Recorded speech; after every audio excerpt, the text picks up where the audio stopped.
ಈಗ ವಿದ್ಯಾರ್ಥಿಗಳ 70ನೇ ಪ್ರಶ್ನೆ. ಒಂದು ರೈಲು ಗಂಟೆಗೆ 60 ಕಿಲೋಮೀಟರ್ ವೇಗದಲ್ಲಿ ಒಂದು ಸ್ಟೇಷನ್ದಿಂದ ಅಪರಾಹ್ನ 1:45 ಗಂಟೆಗೆ ಹೊರಡುತ್ತದೆ.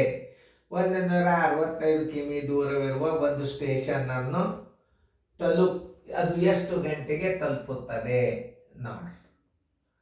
ಏನಿಲ್ಲ, ಪ್ರಯಾಣದ ಅವಧಿ ತಗೋಬೇಕು. ಹೊರಟ ಸಮಯದೊಳಗೆ ಸ್ಟೇಷನ್ನಿಂದ ಬಿಟ್ಟ ಸಮಯ ಏನದಲ್ಲ, ಅದರ ಪ್ರಯಾಣದ ಅವಧಿ ನೀವು ಕೂಡಿಸಿದ್ರಿ ಅಂದರೆ ತಲುಪಿದ ಸಮಯ ಬರ್ತದೆ. ರೈಲು ತಲುಪಬೇಕಾದ ಸಮಯ ಬರೋಬ್ಬರಿ ಅದು 165 ಕಿಲೋಮೀಟರ್ ಹೋಗ್ಲಿಕ್ಕೆ ಎಷ್ಟು ಸಮಯವನ್ನು ತಗೋತದ ಅದನ್ನು ತೆಗೆದು ಹೊರಟ ಸಮಯದಾಗ ಕೂಡಿಸಿಬಿಟ್ರೆ ನಿಮಗೆ ಪ್ರಯಾಣ ಆ ರೈಲು ತಲುಪೋ ಸಮಯ ಬರ್ತದೆ. ಈಗ ನೀವು ಮಾಡಿರಿ ಅಂತ ತಿಳ್ಕೊಂಡು ಎಲ್ಲರೂ ಬೋರ್ಡ್ ಕಡೆ ನೋಡ್ರಿ, ಲಕ್ಷ ಕೊಟ್ಟು ನೋಡ್ರಿ, ಸಮಯದ ಲೆಕ್ಕಗಳನ್ನು ಲಕ್ಷ ಕೊಟ್ಟು ನೋಡ್ರಿ. ಇಲ್ಲೇ 60 ಕಿಲೋಮೀಟರ್ ವೇಗದಲ್ಲಿ 60 ಕಿಮಿ ಬರೋಬ್ಬರಿ ನೋಡ್ರಿ. 60 ಕಿಮಿ ಈಸ್ ಈಕ್ವಲ್ ಟು 1 ಗಂಟೆ. 60 ಕಿಮಿ ಈಸ್ ಈಕ್ವಲ್ ಟು 1 ಗಂಟೆ. 165 ಕಿಮಿ ಬರೋಬ್ಬರಿ ಎಷ್ಟು ಗಂಟೆ? 165 ಕಿಲೋಮೀಟರ್ ಹೋಗ್ಲಿಕ್ಕೆ ಎಷ್ಟು ತಗೋತದದು? 165 ಗುಂಡ್ಲೆ 1 ಸರ್ವಾಸವಾಗಲೇ 60 ನೋಡಿ. 5 12 5 3 15 5 3 15 5 12 5 3 15 5 3 15 3 4 12 3 11 33 ಬರೋಬ್ಬರಿ 11 4 ಗಂಟೆ. ಅಂದ್ರೆ 4 2 8 ಎಷ್ಟು ಉಳಿತು? 4 8 ಅಂದರೆ 2.34 ಗಂಟೆ ಪ್ರಯಾಣದ ಅವಧಿದು. ಪ್ರಯಾಣದ ಅವಧಿ ಎಷ್ಟು? 2.34 ಗಂಟೆ. 2.34 ಗಂಟೆ ಬರೋಬ್ಬರಿ 2 ಗಂಟೆ 1 ಹಚ್ಕೋರಿ. ಈಗ 2 ಗಂಟೆ ಹಚ್ಕೋರಿ. ಮುಂದೆ ಆಮೇಲೆ 3.4 ಗಂಟೆ ಅಂದ್ರೆ ಎಷ್ಟು ನಿಮಿಷ ಅನ್ನೋದು ನಾವು ಹೆಂಗೆ ತಕ್ಕೋಬೇಕು ನೋಡ್ರಿ. 3.4 ಗಂಟೆ ಈಕ್ವಲ್ ಟು 1 ಗಂಟೆಗೆ 60 ನಿಮಿಷ ನೋಡ್ರಿ. 4 1 4 15 ನೋಡ್ರಿ. 3.4 ಗಂಟೆ ಅಂದ್ರೆ 45 ನಿಮಿಷಗಳು ನೋಡ್ರಿ. ಎಷ್ಟು ಸರಳಾಗಿ ನೀವು ಲೆಕ್ಕ ತಿಳ್ಕೊಬೋದು. ಈ 45 ನಿಮಿಷಗಳನ್ನು ಇಲ್ಲಿ ಏನು ಮಾಡಬೇಕು? ಹಚ್ಚೋರಿ. 2 ಗಂಟೆ 45 ನಿಮಿಷ ಏನು ಪ್ರಯಾಣದ ಒಟ್ಟು ಅವಧಿ. ಇದು ಪ್ರಯಾಣದ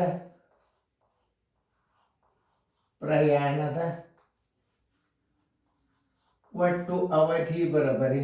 ಸರಿಯಾಗಿ ಅರ್ಥ ಮಾಡ್ಕೋಬೇಕು ಗಣಿತಗಳನ್ನು. ಒಟ್ಟು ಅವಧಿ ಬರೋಬ್ಬರಿ ಎಷ್ಟು? 2 ಗಂಟೆ 45 ನಿಮಿಷ ನೋಡಿ. 2 ಗಂಟೆ 45 ನಿಮಿಷ. ಇನ್ನು ತಲುಪಿದ ಸಮಯ ಹೆಂಗೆ ತಕ್ಕೋಬೇಕನ್ನೋದು ಹೇಳ್ತಾನೆ.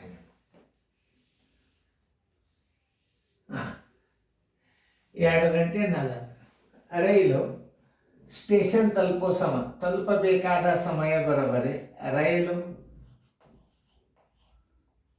ತಲುಪಿದ ಸಮಯ ಬರೋಬ್ಬರಿ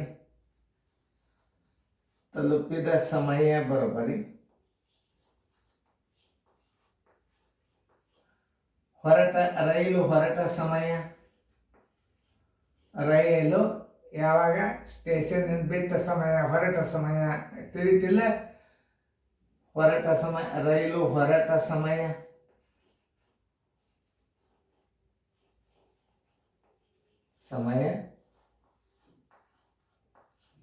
ಪ್ಲಸ್ ಪ್ರಯಾಣದ ಒಟ್ಟು ಅವಧಿ.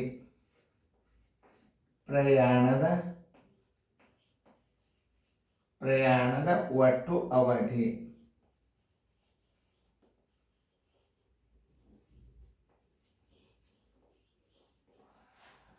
ರೈಲು ಹೊರಟ ಸಮಯ 1 ಗಂಟೆ 45 ನಿಮಿಷ ಅಪರಾಹ್ನ. ಪ್ರಯಾಣದ ಅವಧಿ 2 ಗಂಟೆ 45 ನಿಮಿಷ ನೋಡ್ರಿ. ಗಂಟೆ ಮತ್ತು ನಿಮಿಷಗಳನ್ನು ಮಾಡುವಾಗ ಹುಷಾರಿರಿ. ಇದನ್ನು ಬೇರೆ ಇಡ್ರಿ, ಇದನ್ನು ಬೇರೆ ಇಡ್ರಿ. ಯಾಕಂದ್ರೆ ಮಾನಗಳು ಚೇಂಜ್ 100 60 ನಿಮಿಷದ ಮಾನ ಅದ ಅಂದ್ರೆ 45ಕ್ಕೆ 45 ನಿಮಿಷ ಅಂದ್ರೆ 90 ನಿಮಿಷ ಆತಿದ್ದು. ಇದು 3 ಗಂಟೆ ಆಯ್ತು. ಇದರಾಗ ನೀವು 60 ಕಳಿಬೇಕು. ಇದರಾಗ 60 ನಿಮಿಷ ಕಳೆದ್ರಿ ಅಂದ್ರೆ ಇದರಾಗ 1 ಗಂಟೆ ಕೂಡಿಸ್ಕೋಬೇಕು. 4 ಗಂಟೆ 30 ನಿಮಿಷ ಇದರಾಗ ಕಳಿಬೇಕು, ಇದರಾಗ ಕೂಡಿಸ್ಕೋಬೇಕು. ಅಂದ್ರೆ ನಿಮಗೇನು ಬರ್ತದೆ, ಪ್ರಯಾಣದ ಸಮಯ ಬರ್ತದೆ. ನೋಡಿ 45 ಅಂದ್ರೆ 2 ಕಳಿಬೇಕು, 60 ಕಳಿಬೇಕು. ಇದನ್ನು 60 ನಿಮಿಷ ಕಳೆದ್ರಿ ಅಂದ್ರೆ ಇದ್ರಾಗ ಏನು 1 ತಾಸು ಕೂಡಿಸ್ಕೋಬೇಕು. ಈಗ ಏನಾಗ್ತಿದ್ದು ನೋಡ್ರಿ, 90ರಾಗ 60 ಕಳೆದ್ರೆ 30 ನಿಮಿಷ, 3 1 4 ಅಂದ್ರೆ ಅಪರಾಹ್ನ 4 ಗಂಟೆ 30 ನಿಮಿಷ ಅಪರಾಹ್ನ. ಭಾಳ ಸರಳ ಸಮಯದ ಲೆಕ್ಕಗಳು. 4 ಗಂಟೆ 30 ನಿಮಿಷ ಅಪರಾಹ್ನ ಎಲ್ಲದ ಉತ್ತರ ಸಂಖ್ಯೆ ನೋಡ್ರಿ. 4 ಗಂಟೆ 30 ನಿಮಿಷ ಅಪರಾಹ್ನ ಉತ್ತರ ಸಂಖ್ಯೆ ಸಿ. ನೋಡ್ರಿ, ನಿಮ್ಮ ಗಣಿತ ತಿಳಿದಂತ ತಿಳ್ಕೊಂಡನು. ಯಾಕಂದ್ರೆ ಗಂಟೆ ನಿಮಿಷ ಬಂದಾಗ ಹೆಂಗೆ ಮಾಡ್ಬೇಕನ್ನೋ ಸಹಿತ ತಿಳಿಸಿನ. ಈಗ ನೋಡ್ರಿ, 60 ಕಿಮಿ ಬರೋಬ್ಬರಿ 1 ಗಂಟೆ, 165 ಕಿಮಿ ಬರೋಬ್ಬರಿ 11 ಗಂಟೆ ಬರೋಬ್ಬರಿ 2.4 ಗಂಟೆ ಆಯ್ತು. 2 ಗಂಟೆ 3 ಗಂಟೆ ಬರೋಬ್ಬರಿ 3 1 ತಾಸಿಗೆ 60 ನಿಮಿಷ ಆಯ್ತು. 4 1 4 15 45 ನಿಮಿಷ ಆಯ್ತು. 2 ಗಂಟೆ 45 ನಿಮಿಷ ಪ್ರಯಾಣದ ಅವಧಿ. ಪ್ರಯಾಣದ ಒಟ್ಟು ಅವಧಿ ಬರೋಬ್ಬರಿ 2 ಗಂಟೆ 45 ನಿಮಿಷ. ರೈಲು ತಲುಪಿದ ಸಮಯ ಬರೋಬ್ಬರಿ ಹಾಕೋರಿ ಇಲ್ಲಿ. ರೈಲು ಹೊರಟ ಸಮಯ 1:45, ಪ್ರಯಾಣದ ಒಟ್ಟು ಅವಧಿ 2 ಗಂಟೆ 45 ನಿಮಿಷ. ಇಲ್ಲಿ ಗಂಟೆ ನಿಮಿಷಗಳು ಮಾನಗಳು ಬೇರೆ ಬೇರೆ. 90 ನಿಮಿಷ ಬೇರೆ ಹಚ್ಕೋಬೇಕು, 3 ಗಂಟೆ ಬೇರೆ. ಗಂಟೆ ನಿಮಿಷಗಳನ್ನು ಸಪ್ರೇಟ್ ಹಚ್ಕೋಬೇಕು ನೀವು. ಯಾಕಂದ್ರೆ ಇಲ್ಲಿ 60 ನಿಮಿಷಕ್ಕಿಂತಲೂ ಹೆಚ್ಚು ಬರಬಾರ್ದು. ಬಂತು ಅಂದ್ರೆ ಕಳೆದ ನೀವು 1 ಗಂಟೆ ಮಾಡ್ಕೊಂಡು ಇದ್ರಾಗ ಹಾಕೋಬೇಕು. ಇದ್ರಾಗ 60 ನಿಮಿಷ ಕಳೆದ್ರಿ ಅಂದ್ರೆ 1 ಗಂಟೆ ಆಯ್ತು. ಇದ್ರಾಗ 60 ನಿಮಿಷ ಕಳೆದಿರಿ ಅಂದ್ರೆ ಇದ್ರಾಗ 1 ಗಂಟೆ ಕೂಡಿಸ್ಕೋಬೇಕು ನೀವು. 90ರಾಗ 60 ನಿಮಿಷ ಹೋದ್ರೆ 30 ನಿಮಿಷ ಆಯ್ತು. 3ರಾಗ 1 ಕೂಡಿಸಿದ್ರೆ 4 ಗಂಟೆ ಆಯ್ತು. ಇದು ಕೂಡಿಸ್ಬೇಕು, ಇದನ್ನ ಕಳಿಬೇಕು. ತಲುಪಿದ ಸಮಯ ಬರೋಬ್ಬರಿ 4 ಗಂಟೆ 30 ನಿಮಿಷ ಅಪರಾಹ್ನ ಆಯ್ತು. ಆದ್ದರಿಂದ ಉತ್ತರ ಬರೋಬ್ಬರಿ ಸಿ. ಏನು, ತಲುಪಿದ ಸಮಯ. ಇದಕ್ಕೆ ಏನಂತ ಬರೀತೀರಿ, ತಲುಪಿದ ಸಮಯ ಅಂತ ಬರ್ಕೊಳ್ಳಿ. ತಲುಪಿದ ಸಮಯ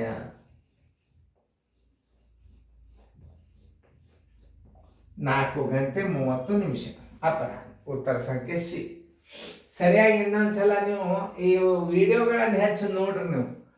ನೀವು ಭಾಳ ಅಭ್ಯಾಸ ಮಾಡೋದೇ ಬೇಡ, ವಿಡಿಯೋಗಳನ್ನು ಹೆಚ್ಚು ನೋಡೋದ್ರಿಂದ ಪ್ರತಿಯೊಂದು ಕ್ವಶನ್ ಪೇಪರ್ಗಳನ್ನು ಬಿಡಿಸೋದ. ಪ್ರತಿಯೊಂದು ಇಶ್ಯೂ ಇವತ್ತು ಸುಮಾರಾಗಿ ಏನಿಲ್ಲ 10-15 ವರ್ಷದ ಕ್ವಶನ್ ಪೇಪರ್ ನೀವು ರಿವಿಷನ್ ಮಾಡಿಬಿಟ್ರೆ ಮುಂದೆ ಗದ್ಯ ಭಾಗ ರೀಸನಿಂಗ್ ಯಾರು ಬೇಕಾದವ್ರು ಹೇಳ್ತಾರ ನೋಡ್ರಿ. ಮತ್ತು ಮಾದರಿಗಳನ್ನು ಹಾಕ್ತದ ನೋಡ್ರಿ.